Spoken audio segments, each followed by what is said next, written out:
Finally NPTEL exam எழுத கிளம்பியாச்சு. காலையில் எதுவுமே படிக்கல, பஸ்ஸில் பார்க்கறதான்.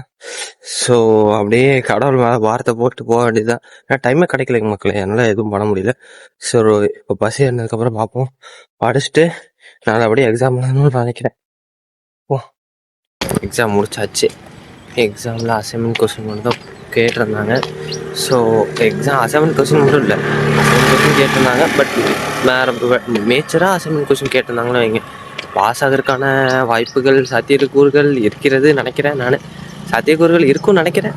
சரி பார்ப்போம் அது என்னென்னு. இப்போது நம்ம இங்கேருந்து கோயம்புத்தூர் பறக்க வேண்டிய நேரம். இப்போ கோயம்புத்தூர் வந்து இறங்கியாச்சு. ஹனுமான் முகத்தாலே வெயிட் பண்ணிகிட்ருக்கேன். தெரியும் நினைக்கிறேன் உங்களுக்கு. ஹனுமான் மக்களே, ஃபைனலி இன்றைக்கி காலேஜ் இப்போது யூஸ்க்காக ஒரு லேப்டாப் வாங்கலான்னு சொல்லிட்டு ஒரு பிசி வேர்ல்டு அப்படின்னு சொல்லி ஒரு ஷாப்பை நம்ம விசிட் பண்ண வந்திருந்தோம். ஸோ அங்கே வச்சுருந்த லேப்டாப் எல்லாமே நல்லா இருந்துச்சு. அப்புறம் ஃபைனலி அதுலேருந்து ஒரு லேப்டாப் சூஸ் பண்ணி பார்த்து வச்சுருக்கேன். ஃபைனலி திருப்பூர் வந்து சேர்ந்தாச்சு. கோயம்புத்தூர் போயிட்டு வந்த அந்த டயர்னஸ்லேயும் உட்காந்து ஜிம்முக்கு வந்தாச்சு. நாங்கள் ஒரு சிக்கன் சாப்பிட வந்துடுவோம்.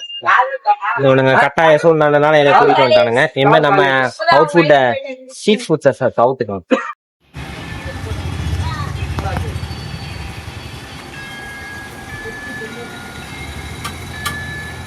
அன்றைக்கி சாப்பிட்டது உங்களை விட்டு சாப்பிட்டதுக்கு இன்றைக்கி ரிவெஞ்சா?